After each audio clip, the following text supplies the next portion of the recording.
মানুষ কিলার হয়ে জন্ম নেয় না, সময় তারই কিলার বানায়। হ্যালো ভাই বন্ধুরা, welcome to another brand new video. তো আমি এখন কথা বলবো আমাদের বাংলাদেশের সুপারস্টার মেগাস্টার কিং খান শাকিব খানকে নিয়ে। তো ঘটনা যা হয়েছে আজকে কিন্তু 1 তারিখ, আর আজকেই কিন্তু বরবাদ এর শুটিং শুরু হইতে যেতেছে।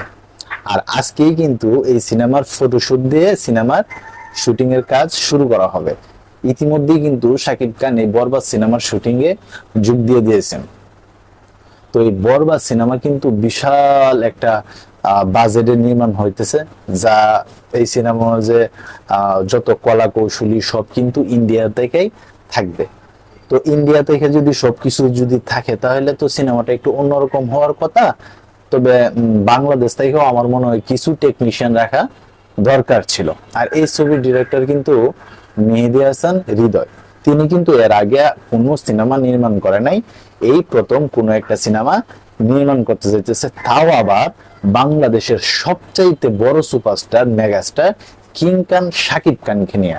মেহেদী হাসান হৃদয়ের কপালটা দেখুন, উনি প্রথম সিনেমাতেই পাইতেছে শাকিব খানের মতো একজন অভিনেতাকে।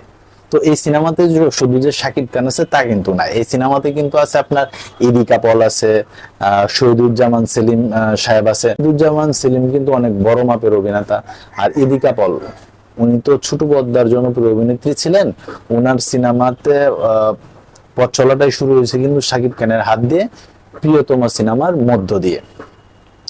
তো তারপরে থেকে কিন্তু অনেক কথা উঠছিল যে ইদিকা পল শাকিব খানের সাথে আর কোনো সিনেমা করবে কি না। হ্যাঁ, ফাইনালি এই বরবাদ সিনেমার মধ্য দিয়ে আবার তারা একসাথে জুটি বেঁধে কাজ করতে যাচ্ছে। তো বরবাদ সিনেমার শুটিং তো আজকে থেকে শুরু।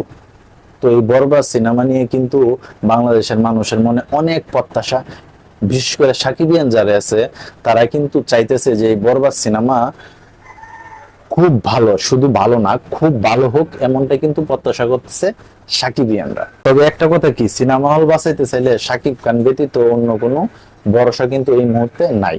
তো তোমরা যারা সাকিবিয়ান আছো, তোমাদের এই নিউজটা শোনার পরে তোমাদের কাছে কেমন লাগছে অবশ্যই তোমরা কমেন্ট বক্সে জানাও। তো এই ছিল এখনকার মতো ভিডিও। তো সবাই ভালো থাকবে, সুস্থ থাকবে, কাছে মানুষটা ভালো রাখবে। ধন্যবাদ সবাইকে, আল্লাহ হাফেজ।